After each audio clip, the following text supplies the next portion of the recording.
மகா பெரியவா.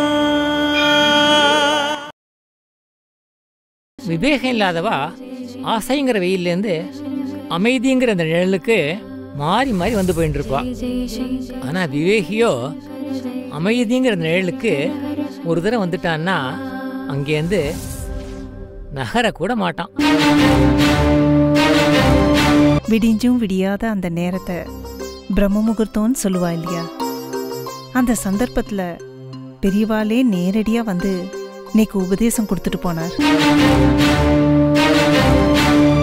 மனசு அது ஆத்மஸ்வரூபத்தோட ரொம்ப அதிசயமான ஒரு சக்தி.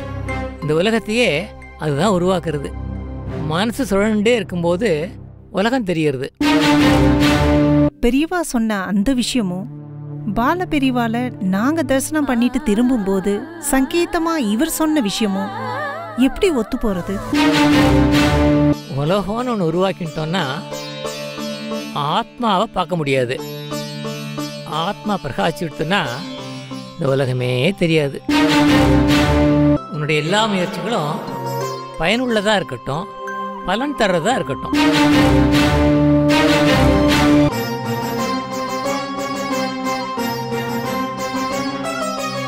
மகா